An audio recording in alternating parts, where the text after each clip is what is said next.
Welcome to the Sanity Project podcast, the place for internet technology professionals whose work-life balance plan has imploded. We are here to provide solutions that will help the IT pro live a sane, healthy, and prosperous life. Here's your host, Joanne Victoria. Hi, it's Joanne Victoria here today with another great guest. I am so happy. And when I say guest, it's amusing because her name is Gayle Guest-Brown. Gayle Guest-Brown is an executive leadership coach, speaker, and facilitator. She holds an MBA as well as a project management credential, a PMP, and many years' experience at global Fortune 100 businesses, successfully motivating people and maximizing project potential. Gayle currently operates as a leadership ally and accountability partner for women in executive and leadership roles who often feel isolated and lonely in their positions. Gayle walks 2 to 3 miles daily in her quest to maintain a balanced, healthy, and happy life, and that's what Gayle is going to be talking to us about today, is a balanced, healthy, and happy life. Welcome, Gayle Guest-Brown. Well, hello, Joanne. Thank you so much for having me on your show. I'm so grateful that you are here. What's going on with you today? Well, today I'm here to, talk about a little bit about eat, pray, love, and prepare. I know a little bit about this. I know how it is to be living a full-on life. I worked for Hewlett-Packard for 15 years as a financial analyst, an operations manager, and a global project manager. So I'm very familiar with the demanding nature of the work of IT professionals. It's a very demanding role. And my last job as I left HP was super demanding as well. And I found myself at the end of last year just totally depleted and exhausted. And so I was having all kind of issues, but I decided to prioritize my fitness and my life. I needed to have my health. I mean, what can be more important than your health? You can't do anything. It can be very limiting. I found myself with gastrointestinal problems, and I was just really unhealthy. So I purposed to lose that weight. I'd gained 25 pounds in a year. And so the title of my talk today is Eat, Pray, Move, and Prepare. And I'll be sharing a simple methodology for living fit and fabulous after 40. When we're young and living our lives, we don't have to work so hard to maintain fitness. We're so active. But as we get those good jobs and we get sedentary, and we get consumed with our jobs, we get often more purposeful jobs as we get older, and those jobs take on a life of their own, and they can be very demanding. But I have a few tricks and tips for those who feel like they just don't have time or they just can't lose the weight. When you're younger and active, you don't have to work so hard to lose weight. It comes off just thinking about a diet. I remember when I was in my 20s, I could just not eat potato chips for a week and lose 10 pounds. Well, it doesn't happen that way after 30. Our metabolism slows down, and we're just less active than we used to be. So we have these nice cars. We have, things to do, but we're just not as active. We're not moving as much, and that's so important as we continue to live healthy lives, is to keep that activity moving and burning those calories. So that's what I'm here to talk to you about today. Eat, pray, move, and prepare. Well, I think it's great for our listeners because I know that a lot of people in the IT field do gain weight the first year and sometimes the second year, and as time goes by, they've put on, quite a bit of weight, and it's unhealthy. It's really unhealthy. So I think the tips and tricks that you're going to help people with today are great, and also listeners, stay tuned because when we get a little bit further along, I'm going to talk to you about some free opportunities and gifts that Gayle is providing for you. So tell us, Gayle, about some tips. Okay, so one of the first acronym was eat, eating. So, this is something we all have to do, right? We have to eat. And this is fuel for our body. But often eating becomes more than fueling our bodies. It becomes our way of satisfying some unmet need in life or stressing out. I began to eat unconsciously. I was so eating was on the way on the path to getting something done on the other side of that. I was so focused. I'm a project manager by nature, so I'd be focused on the next thing I had to do, and I just rushed through eating, and it was a very unconscious exercise. So one of the tips that I have about eating is to eat less and to eat healthy. And so I realized that I consumed about a third less calories when I really took time out to eat, not eating at my desk, not eating on the go, but sitting down to eat and cutting my portions in half, and to really smell and consume the food instead of just shoveling it in my mouth and moving on. A big tip, I would just clear my plate, irrespective of whether I was full or not. And don't let it taste good. If it tasted good, then I was definitely clearing my plate. But often, with the serving sizes we have these days, often you're full way before you finish that plate. And so if you eat slowly and you put your fork down between bites instead of sitting there with biting and chewing with a fork in hand ready to shovel the next bit into your mouth, if you eat slowly, put that fork down between bites, and you will fill yourself when you're getting full. And when you get full, you stop, even if there's still a third more food left on your plate. Ask for a box, put it in something to go, put it up for tomorrow, have it next time you're hungry. But don't overeat. So stop when you're full. That's a big tip. If you're not reading... I think I read somewhere, I don't know when, but a long time ago, that it takes about 15 to 20 minutes for the brain to register that you've eaten from the stomach to the brain. Yes. And you're saying that's true? That's correct? Yeah, that's true. Wow. And that's why eating slowly and putting that fork down between bites instead of, shoveling, can be really helpful in helping you consume less food. What you put in your mouth is the biggest determinant of your weight. It's all good. I mean, it's all well and good to get healthy and move, but what we eat is a big determinant. So read food labels. Be conscious of the food you're eating. When I was trying to lose weight, I had to really limit my calories to like 1,200 to 1,500 calories a day. And when you are really consciously limiting your calories, you pay attention to what you're eating because it's got to be filling. I can't afford to spend 350 calories on potato chips. That's not going to fill me. If I'm only going to eat, that's a fifth of the calories I'm going to consume all day. So you tend to eat more healthy, right? I found it helpful to avoid the white stuff for a while. This is just until you lose weight. That stuff can come back later after you've lost weight and you've gotten yourself moving again. So limit your calorie and avoid the white stuff: bread, rice, pasta, and potatoes. And you will be amazed at how much that helps keep the weight off. One of the other things is regarding eating healthy, if you're going to use oil, use extra virgin olive oil.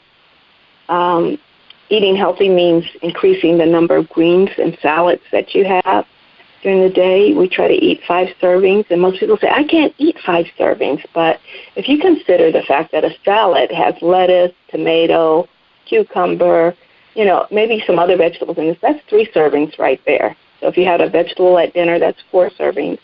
And if you had some vegetables in your egg, that's another serving. So it is possible to eat 5 servings a day. You just have to eat consciously, right?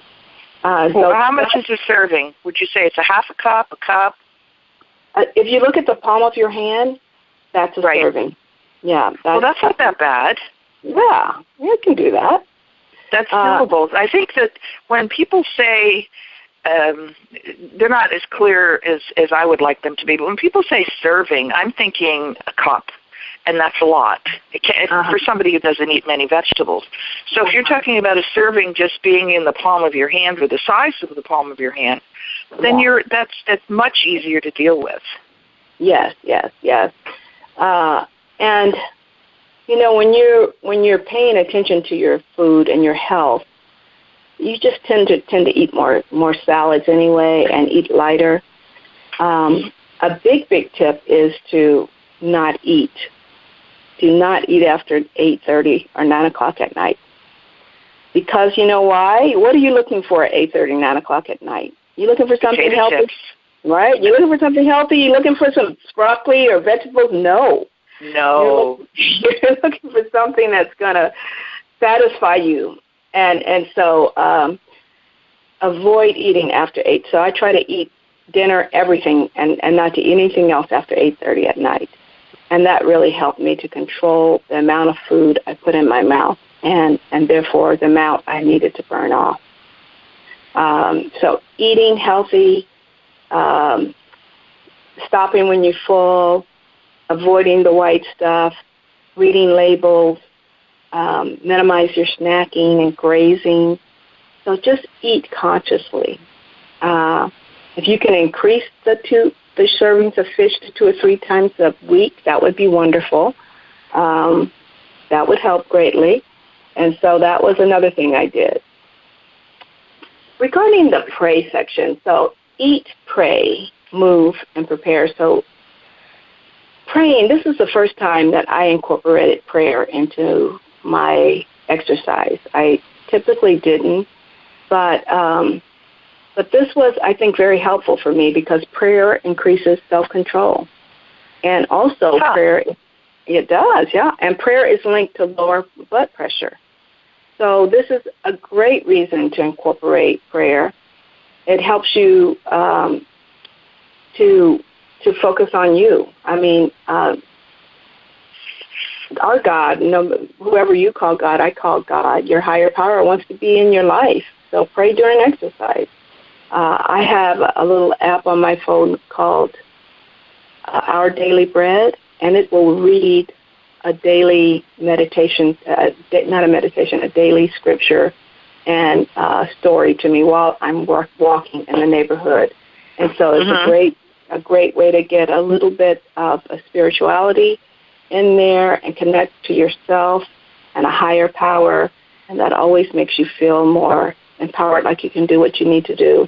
It was the first time I incorporated prayer in my weight loss, and it was very successful for me. I think prayer is important every day. And when people say, well, I don't, have a specific God or I don't know what prayer to say, I give them the bottom line. Just ask for help, and it will come to you somehow. But just ask for help. Whoever you are on your committee, whatever people are sitting there with each other to help you, whoever they are, you may not even know who they are. But just say, I need help. I want to lose weight. I need help. So that's my first prayer. Not mine, but that could be someone's first prayer. Just give me some help. Because the gods, all of them, are there they want to help. That's what they're there for. That's right. And I think just connecting to a power outside of yourself, higher than you, a higher power, whatever you call your higher power, whether that's Buddha or Jesus or whoever you call your higher power, just connecting to a power bigger than yourself. It just makes us feel bigger and stronger and more able. And so that's, anytime you're changing your behavior, it's tough. Behavior change is tough. So whatever can help you, that's what you need. And I think prayer was wonderful for me. Now the next part of that is moving. Our amazing bodies are built to move. They want to walk. They want to move. And we've become so sedentary. And so this is why I love walking. I love walking in the morning. So I took my power back. So I found that my job was just taking all of my life. It was just consuming me. And I decided, nope, I'm going to start every day with a walk and a prayer, and I'm going to take care of myself. I'm going to take care of this body, and I'm going to take care of myself. I'm going to maintain my health, because without that, I won't be able to sustain my job and my marriage and my life and all the things I care about.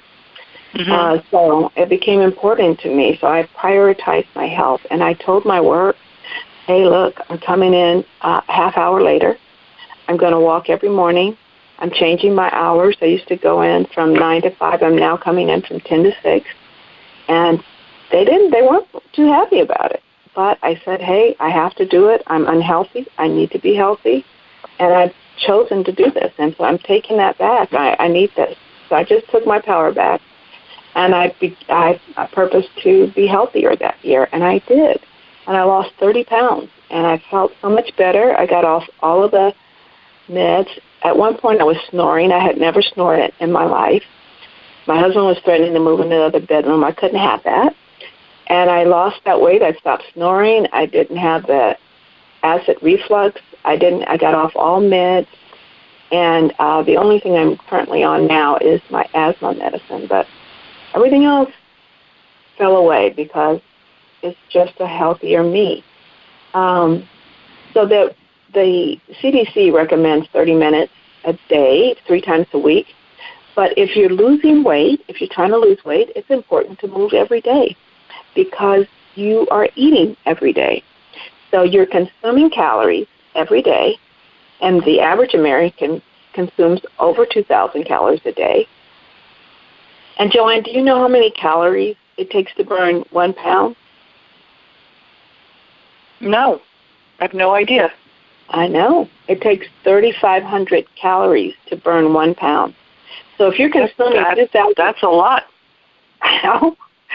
So if you're consuming 2,000 calories a day, oh my goodness, you could put on a pound easily, right? If you're not moving. Absolutely. Right? If you're not moving. So you have to move to offset what you're taking in. And I wanted to move for health, to make my heart healthier anyway. So I was moving at least 30 minutes a day, every day. Not 3 times a week, not 5 times a week, every day. And if you can do that, it's going to come off quickly. If you can't do that, it's understandable. It may be something you need to work up to. At least 3 to 4 times a week, you need to move at least 30 minutes a day. Now I walk an hour almost every day, so it increased for me. And I love that time. I love that time of taking care of myself and aligning to what I'm going to do all day, a little time of reflection and prayer, and then I'm ready to meet the day. I also recommend light weights because as our bodies age, we lose muscle as well. And so light weights helps to maintain that muscle mass, which burns more calories than fat, and that's 3 times a week. Light weights 3 times a week. So we've covered 3 of them: eat, pray, move, and that the 2 most important of those is eat and moving. Right? If you don't, the prayer just makes it better, and it just makes it easier. Then you're not alone. That's true. Good point. Excellent. You're not alone, because that's part of the, that's part of probably what gave you the strength or the courage and the fortitude and commitment to walk 7 days a week and not just 3, 4, or 5. You're not alone. You're listening to your app, and you're taking care of yourself, and you're not alone. Yeah, Thank you, Joan. That's an excellent point.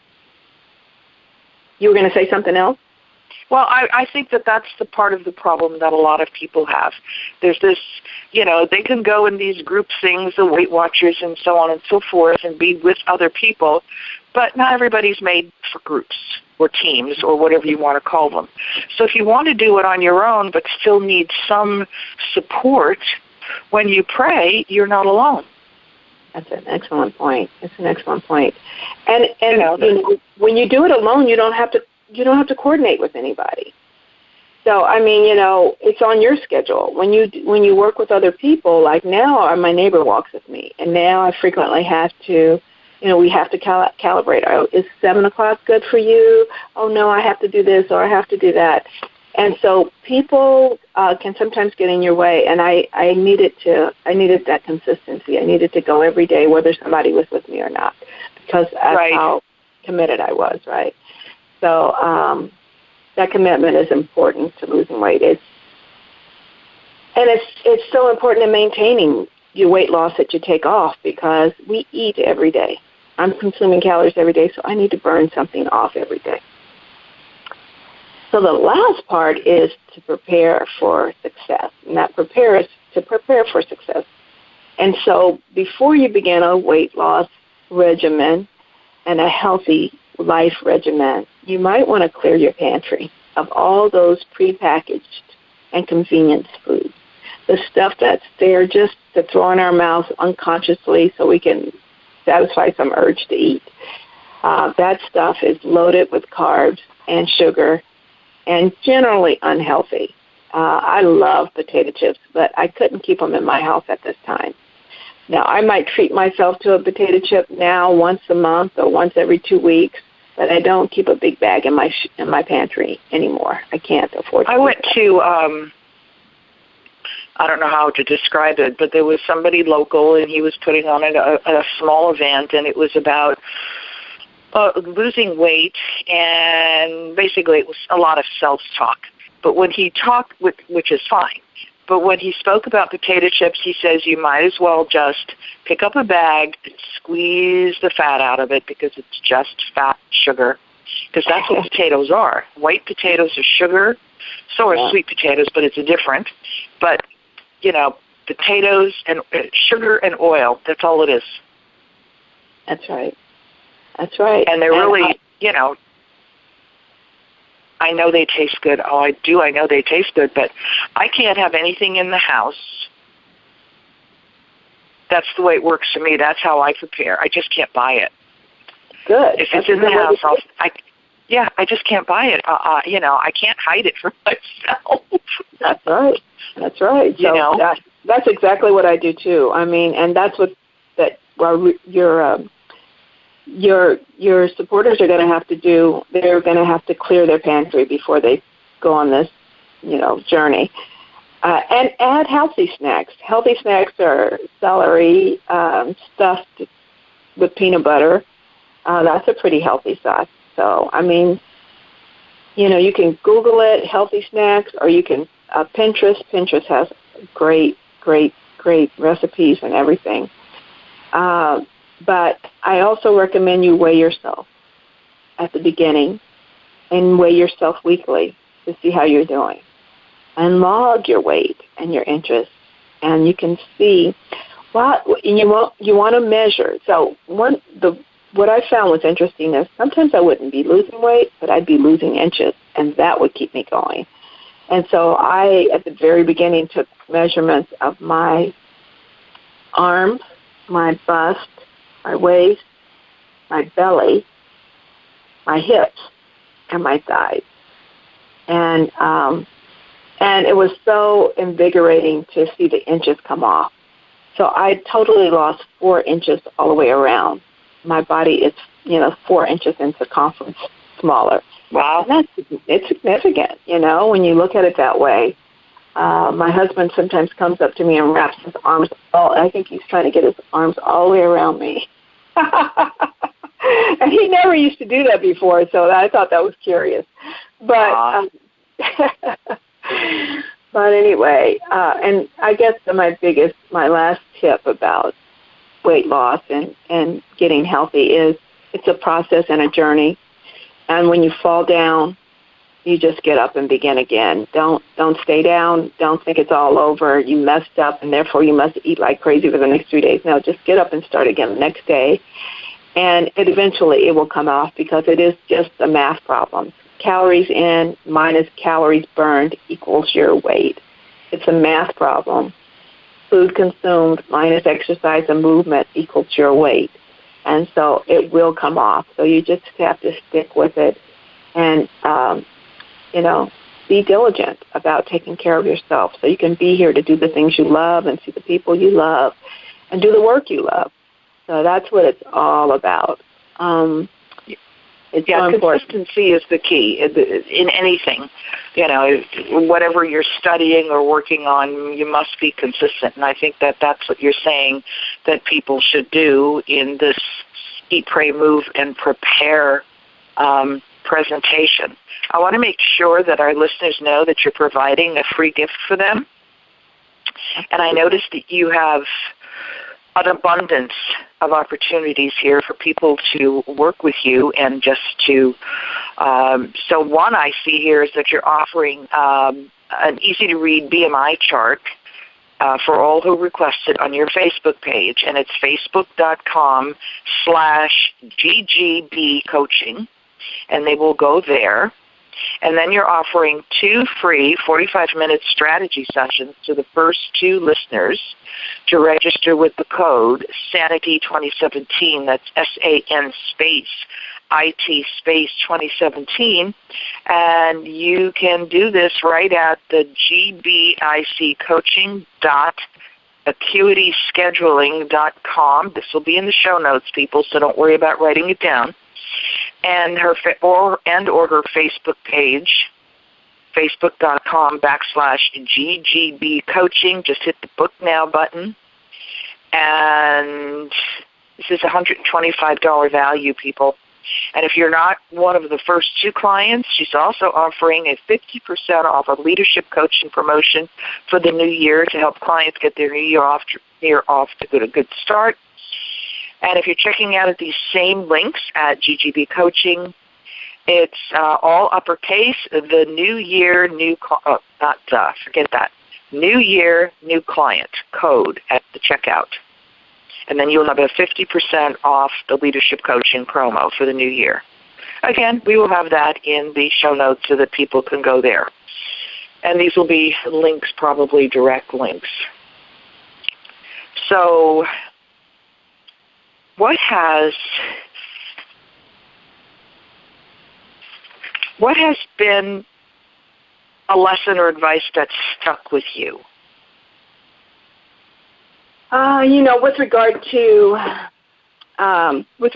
what the Eat, Pray, Move, and Prepare. Okay, yes. With regard to that, the lesson advice that stuck with me was to eat slowly and put my fork down between bites and stopping when I'm full. My husband, I used to eat like I was in a race. He would just put his arm gently on my hand and say, relax. I would eat that fast. I would be eating like somebody was timing me or something. And so just to calm down and to put my fork down. So even after he said that, I would still never put my fork down. But someone said, put your fork down between bites. And that calms everything down. And I noticed I consume like a third less food when I eat consciously like that and just slow everything down. Enjoy the meal and not race through it. And don't be afraid to ask for a to-go box and put half of it away and take it for lunch tomorrow, right? So that was the best piece of advice. I can't even remember who told me that, to put my fork down between bites. I'll have to think about that. I can't remember where I got that from, but someone shared that to me. I should know that so I can give them credit. But I don't know off the top of my head. Well, I think you've given our listeners a boatload of tips. I hesitate to say the word tricks because this isn't a trick, people. This is real life. So if you're listening here to Gayle Guest-Brown, know that she is giving you methods, strategies to be healthy. This is what's really important. It's just really vital today. So I think we have covered just about everything we wanted to cover. Is there anything else that you would like to say to our listeners? I would just encourage you to think about the value of your health.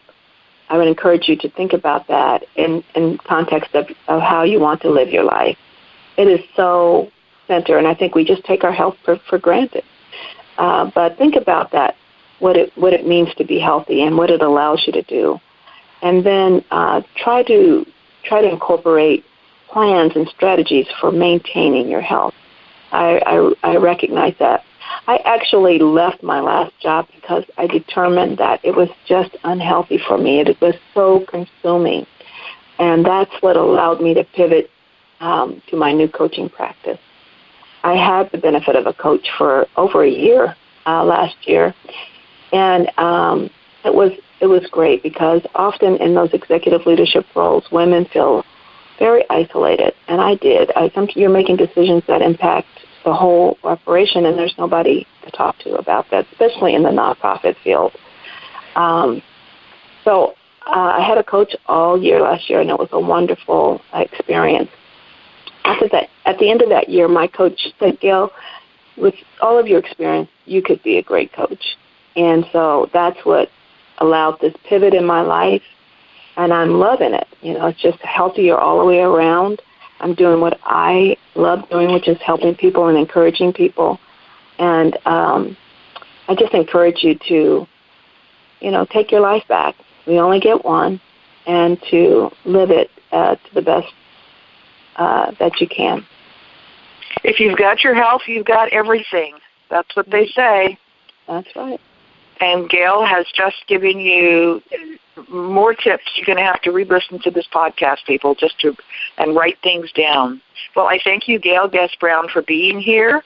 Gayle Guest-Brown's new website is GuestBrownImpact.com. That's Guest, Guest as in Tom, Brown, BROWN, Impact, IMPACT.com. And I'm sure she's going to have boatloads of more tips, tools, and strategies to benefit the listeners. Thank you very much, Gayle, for being here today. I appreciate your time. I appreciate your energy, and I'm grateful that you were willing to tell your backstory to give some people insight as to how they can live a healthier life. Thanks very much. Bye-bye. Thank you so much, Joanne. I hope you enjoyed this episode of the Sanity Project podcast. Please go to AskJoanneVictoria.com and continue the conversation on her podcast page. And get a free copy of her book, The True Self Handbook, a guide to transform your life. That's AskJoanneVictoria.com. Take care, and thanks for being here.